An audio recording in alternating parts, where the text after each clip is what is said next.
गांव की रातें वैसे ही डरावनी लगती थी। दूर खेतों में टिमटिमाती लालटेनें और पेड़ों के बीच से आती हवा की सरसराहट किसी अनदेखे रहस्य की गवाही देती। गांव में सभी मानते थे कि पुराने कुएं के पास रात में कोई नहीं जाता, क्योंकि वहां से अजीब आवाज़ें आती थी। लेकिन उसी कुएं के पास अक्सर अमित नाम का युवक देर रात बैठा दिखाई देता। वह गांव का सबसे होशियार लड़का था, लेकिन पिछले कुछ महीनों से अकेला और चुपचाप रहने लगा था। अमित की शादी अभी नहीं हुई थी, लेकिन उसका बड़ा भाई राकेश कुछ साल पहले ही अपनी पत्नी सुनीता को लेकर गांव आया था। सुनीता सुंदर, हंसमुख पर बेहद रहस्यमयी औरत थी।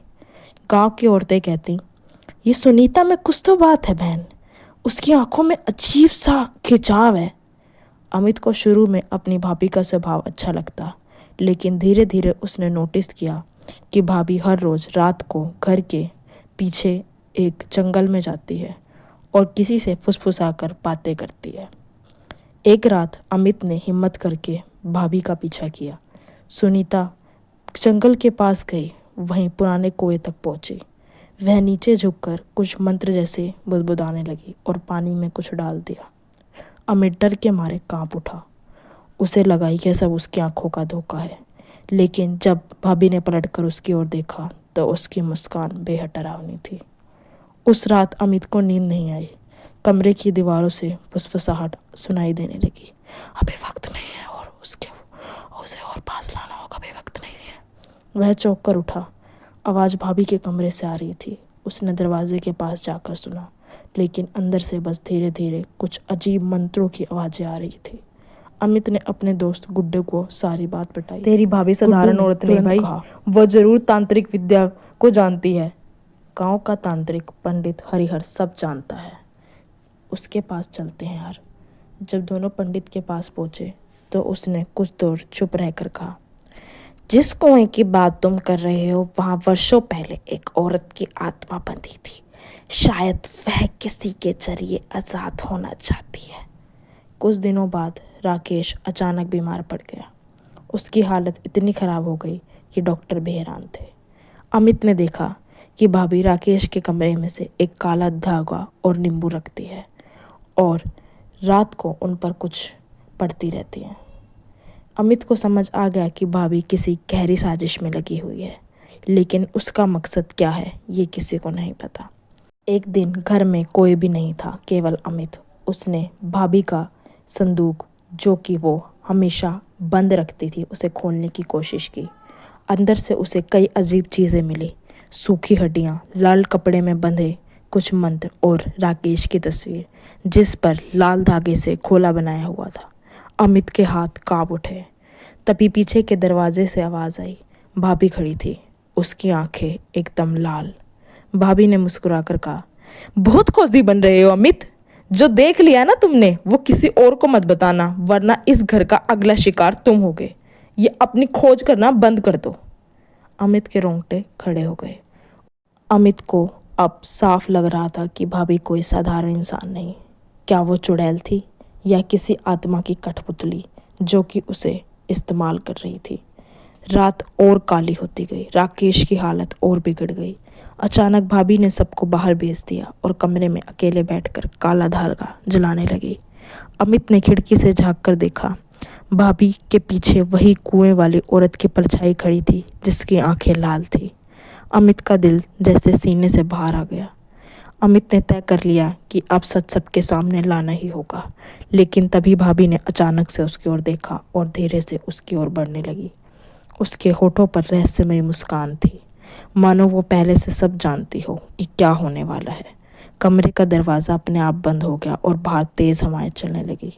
कहानी यहीं पर अटक गई। भाभी की साजिश पूरी हुई या नहीं? क्या अमित बच पाया, वो अगला शिकार बना? रहस्य यहीं पर अधूरा रह जाता है। कहानी के आगे हिस्से में आपको पता चलेगा कि उस भाभी का क्या रहस्य था और अमित के साथ क्या हुआ। Guys, please subscribe this channel और ऐसे इंटरेस्टिंग वीडियो के लिए हमारे चैनल के साथ बने रहिए और इस वीडियो को लाइक शेयर कीजिए। अमित चीखना चाहता था, लेकिन आवाज़ गले में ही अटक गई। दरवाज़ा अपने आप बंद हो गया। भाभी उसकी ओर आगे बढ़ी। उसकी आंखें अब इंसानी नहीं थी, हल्की सी लाल चमक थी। भाभी ने धीमी आवाज में कहा, मैंने तुम्हें चेतावनी दी थी ना अमित, अब तुम बहुत गहराई जान चुके हो, अब तुम्हें मरना ही होगा। अमित पीछे हटते हटते दीवार से टकरा गया। जैसे ही भाभी ने उसका हाथ पकड़ने की कोशिश की, एक झोंका आया और अचानक से गायब हो गई। कमरा खाली हो गया। अमित हांफते हुए चारों ओर देखने लगा। भाभी कहाँ गई? तभी खिड़की से बाहर कुएं की दिशा में लाल रोशनी चमकी। अगली सुबह अमित ने गुड्डू को सारी बातें बताई। गुड्डू ने तुरंत कहा, ये औरत इंसान नहीं भाई, वो कुएं वाली आत्मा से जुड़ी है। अगर तुझे बचना है तो पंडित हरिहर से कुछ तो उपाय जानना होगा। लेकिन पंडित ने यह सब सुनते ही हाथ खड़े कर दिए। अब देर हो चुकी है। उस औरत की आत्मा को पूरी तरह वह ताकत दे चुकी है। तुम्हारी भाभी सिर्फ कठपुतली है।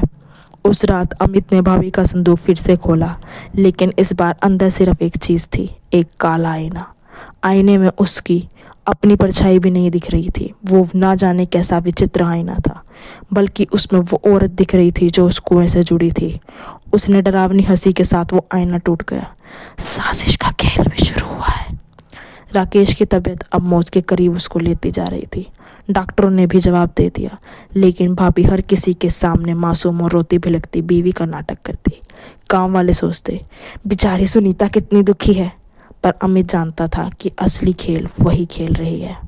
आधी रात को अचानक घर के पीछे से किसी औरत के चीखने की आवाज़ सुनाई दी। अमित और गुड्डू वहां भागकर पहुंचे। उन्होंने देखा भाभी कुएं के किनारे खड़ी है और नीचे आग जल रही है। भाभी ने हाथ उठाकर कहा, वह आ चुकी है, अब कोई नहीं रोक सकता। अगले दिन पंडित हरिहर ने अमित को एक ताबीज़ दिया और कहा, इसे अपने पास रखना बेटा, जब भी वह औरत पास आए यह जल उठेगा, लेकिन सावधान, इसकी भी सीमा है। अमित ने ताबीज़ गले में डाल लिया।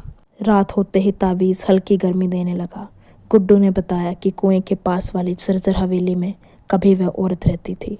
दोनों ने वहां जाकर खोजबीन की। हवेली के अंदर पुरानी तस्वीरें मिली। उनमें से एक तस्वीर देखकर अमित के होश उड़ गए। तस्वीर में वही औरत थी और उसके साथ खड़ी थी उसकी भाभी। अमित को अब सब समझ में आ गया कि ये खेल बहुत पुराना है। उसकी भाभी शायद उसी औरत का पुनर्जन्म थी या फिर उसी की छाया से बंधी।